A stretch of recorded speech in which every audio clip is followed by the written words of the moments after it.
I'm going to be talking about metal guitar processing techniques.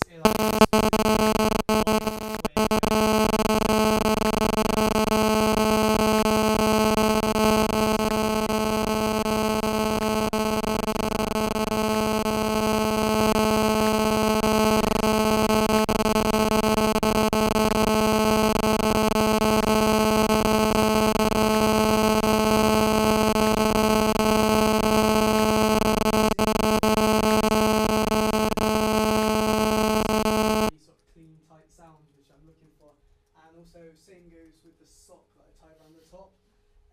That sort of mutes any sort of unwanted noises, and yeah, just really helps with that clean sort of almost robotic sound really. But yeah, anytime I'm tracking guitars, I'll put new strings on my guitar because it sounds a lot better, and when you use fresh strings. I always check the intonation of my guitar because you don't want to get halfway through a take and realise you go down to that 12th fret and it's not in tune with the actual guitar. So that's one to look out for. And after every take, I check the tuning just because it is a nightmare if you've got to go back and re-record stuff, and it costs money and time.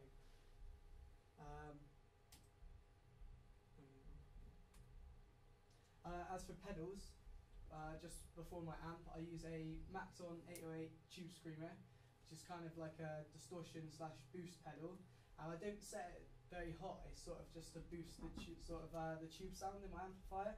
So as you can see there, I've got sort of it's set to 4, so it's cranking out, but the gain there is actually set sort of about 9 o'clock, which is pretty low. So it just sort of adds to the general sound.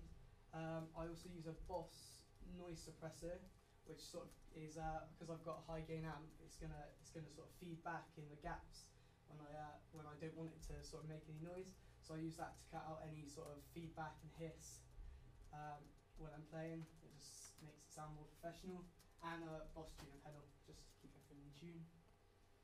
As for amplifier, I'm using a PV6505, which is a very high gain amplifier, and it's renowned in the metal world. Especially sort of modern metal stuff.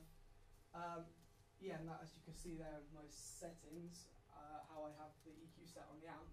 I don't really go for anything too exciting. It's just sort of low and mid set about 6, and then the treble up at about 7. It seems to, with my guitar, it seems to work pretty well.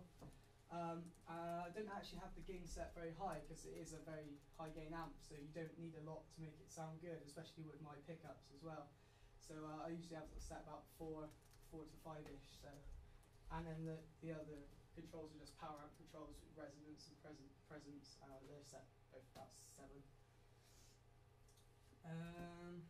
As for mic placement, I'm using a Shure SM7B, which is mostly used for vocals, but since I've had it, I've experimented on my guitar cab, and it sounds very good on there.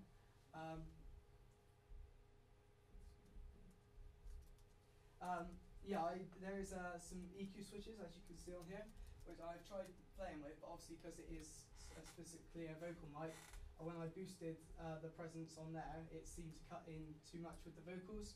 So I flip that off and I keep the EQ thing flat. And then I have that slightly off axis on the amplifier, halfway in between the middle of the cone and the edge of the cone, and it just sort of, there's a nice presence to the sound if I do that.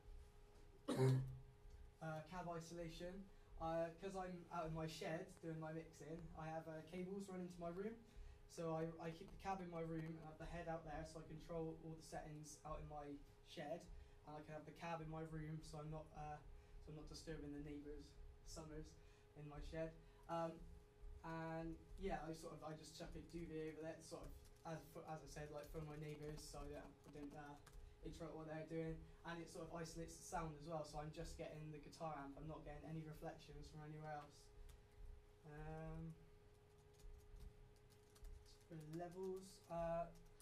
When it comes to gain structure, I'm usually sort of recording in at about -6 dB, and it sometimes sort of peaks to -3, but I usually record in at that level just in case like anything, I hit a palm mute or something, it'll peak over. and I use the direct monitoring off my sound card, which is quite handy because then you don't get the sort of latency you get with the software monitoring in Logic. So I turn that one off, and you get like a really sort of direct zero latency sound, which is really handy when you're working with really fast sort of music. Yeah, and I set the Sapphire mix control, which is like the controller for the interface.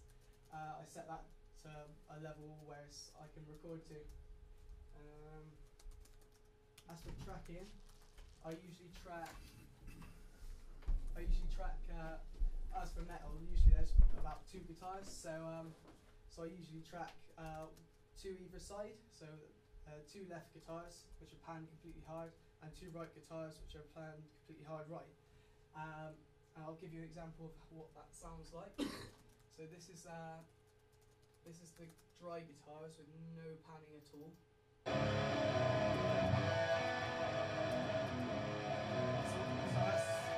that's all dead down the centre. It sounds a bit boring. And then when you pan all that out to the side, it makes a lot different. It makes it much wider.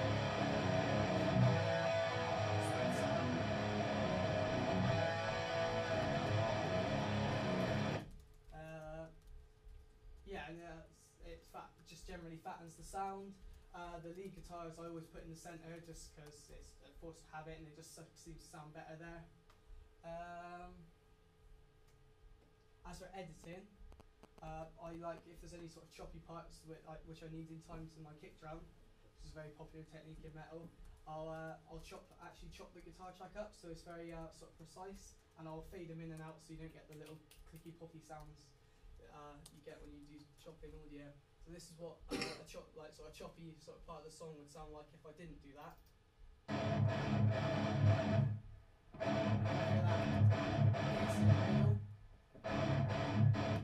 So this is what it sounds like when I do actually chop the stuff out and do the fades. So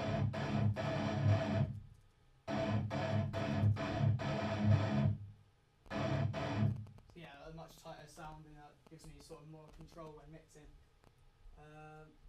Processing bussing. I apply the same effects to the whole guitar bus. So there's one guitar bus, and I always group it together. This allows better sort of CPU usage and make the project flow smoother. Yeah, it's very basic sort of thing, processing, but it helps give me the sound that I want. So my EQ looks a lot like this. I sort of cut out the low end and cut out the high end, and I notch out about 4K, which engineer I was speaking to said give it a try with your guitar and it usually sounds a lot sweeter, and I did try it and it sounded a lot sweeter. So I'll show you what that sounds like. So this is what it's like without the EQ and with the EQ. So much more controlled sound.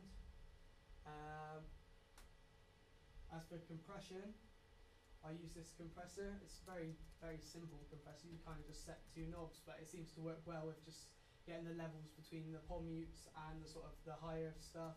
It just levels the general guitar track out a lot.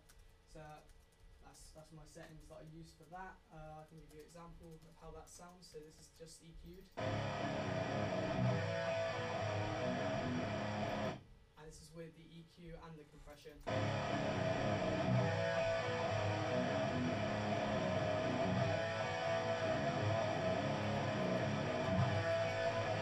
Yeah, so it just controls the whole signal. And another interesting thing I do, that's the last thing I do to the guitar bus actually, is I use a C4 multiband compressor by Waves, and yeah, it's a technique that I saw a producer called Andy Sneap use, and it's basically for getting those sort of pom mutes, the really heavy pom mutes. They have quite a lot of low end energy, and it's sort of which can get in the way of the bass and the drums in the mix. So this sort of just compresses at just this frequency here. So I've got the low set to 65, so that's the lowest point there, and that one there set to 281, and that's the sort of perfect frequency to notch out those heavy pom mutes that get in the way. But it's a technique that I use all the time now I've discovered it. Any additional effects I like to put on the guitars, I will usually patch on the individual channel, but I don't usually use a lot any more effects on rhythm guitars. But as for like lead guitars, if I want a bit more, a bit of delay, I'll actually put that on the insert of the channel. And if I want any reverb, I'll apply that with a bus. As for volume mixing, when I like to mix it into the tracks, I kind of I just fit the guitar and bass together so they sort of slot in perfectly. So sometimes you could do it and you wouldn't even notice it's a guitar and a bass.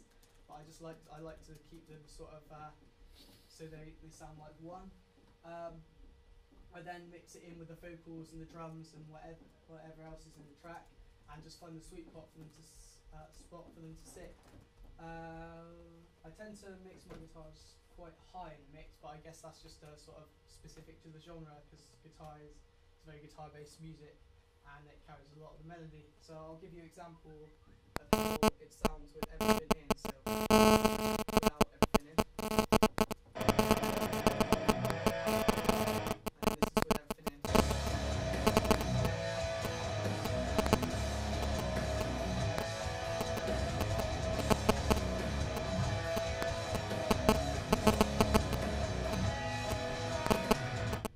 And then I'll show you the choppier part with everything in.